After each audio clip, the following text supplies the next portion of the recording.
The most dangerous thing you can do with your life savings is tell people they exist.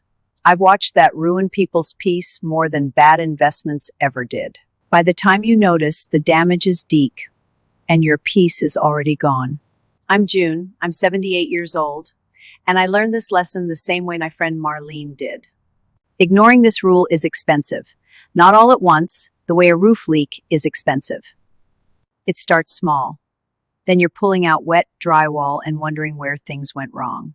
Marlene thought she was just sharing good news at a retirement party. She didn't brag, she just said a number.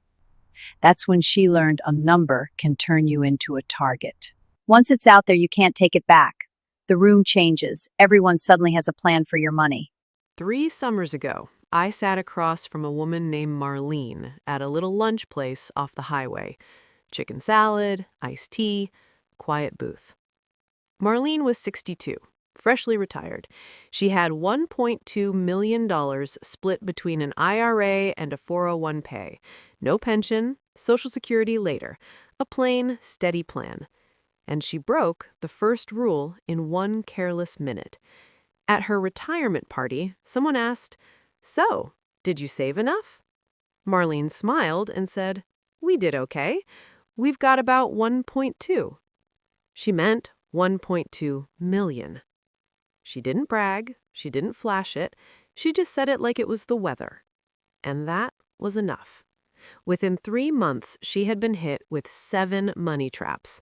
Not one big trap, 7 small ones. That's how it comes. Soft, polite, helpful. A retirement specialist called her cell and said he could protect her nest egg. Another invited her to a free steak dinner to go over her options.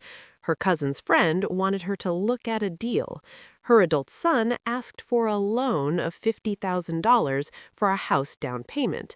A neighbor hinted that since she was set, she could cover a group trip. And 2 different strangers tried to get her to confirm personal info that was none of their business. Marlene looked at me and said, real flat, "June, I didn't know a number could make me a target." I told her, that number is a bell. Once you ring it, you can't unring it. Here is the simple rule everyone ignores, even smart people. When you hit real money after 50, you shut your mouth about it. Because ignoring that rule is expensive. And I mean expensive the way a roof leak is expensive. It starts small, then you're pulling out wet drywall. People hear $1 million and their brains do something childish. They don't picture taxes. They don't picture long years. They don't picture health bills. They picture a pile. They picture extra. And they start to reach. Some do it with need, some do it with jokes, some do it with charm. Same result. Now let me say this slow, like we're still at that lunch table and I've got all day. There are 4 things you never disclose. Not to friends, not to kin, not to the nice lady at church, not to the guy who just wonders. You never disclose your account balances. You never disclose that your house is paid off. You never disclose your Social Security plan, and you never disclose your inheritance plans.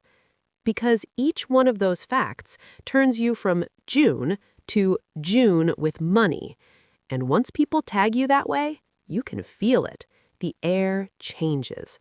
A friend starts picking places to eat that cost more. You can swing it. A cousin has a short-term gap. A son has a sure-thing deal. A daughter has a one-time bill. It is never one time. It is training. And here's a cruel little trick here. The trap isn't only their asking. The trap is what it does to you. You start to feel mean when you say no.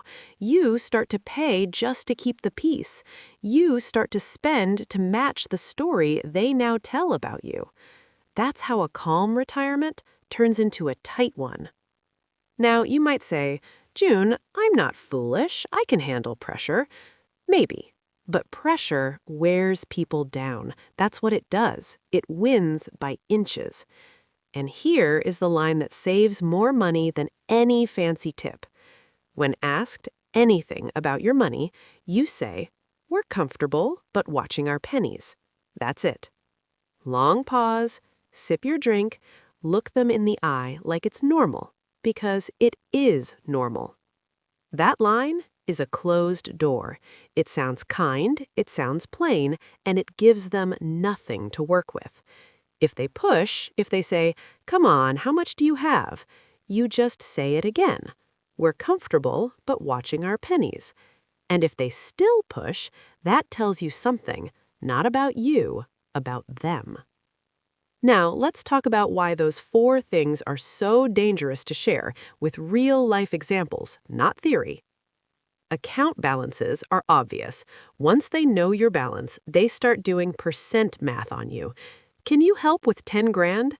To you, 10 grand is a chunk of your future. To them, it's only 1%.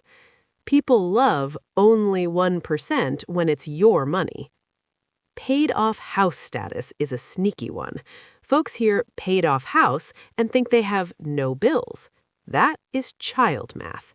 You still have taxes, you still have repairs, you still have insurance, you still have a furnace that can die on a cold night like it has bad manners. But once they think you live free, they think you have extra, so they lean.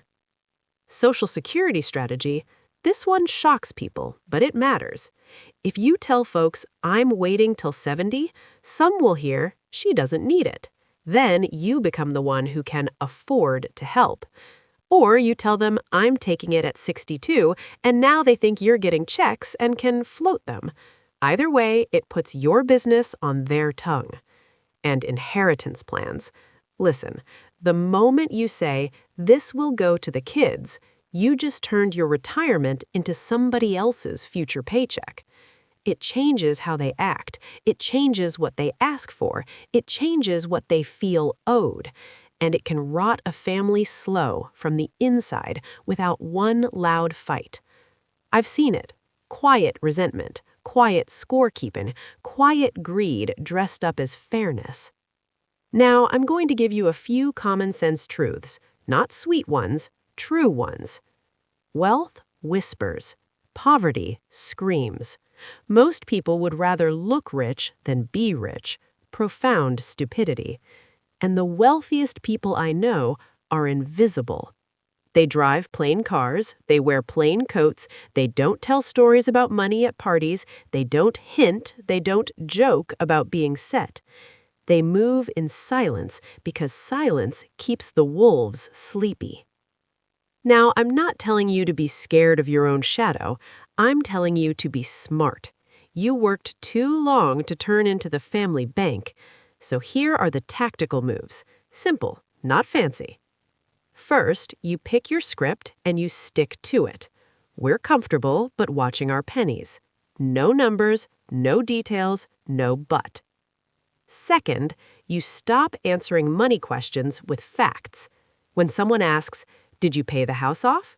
you say, "We keep our bills simple." That's it. When someone asks, "When are you taking Social Security?" you say, "We're still working out the timing," even if you already did. When someone asks, "What will the kids get?" you say, "We've got it handled." Handled, not explained. Fourth, you make a private rule with your spouse before the next family dinner, a rule you both follow even when you feel soft. No one gets numbers, no one gets dates, no one gets plans. Because the worst thing is when one of you is tight-lipped and the other one is chatty. That gap will cost you. Fifth, if you choose to help family, you do it on purpose, not on the spot. You do not decide with a trembling voice on a phone call. You say, "Let me look at our plan and I'll get back to you." That pause is power. That pause keeps you from guilt spending. And if you do give, you give an amount that does not change your sleep, because sleep is the real measure of wealth. Now, let me circle back to Marlene, because I don't like leaving stories hanging. She didn't lose her million, she wasn't ruined, but she did lose peace. For a while, every call felt like it might be a hand in her pocket.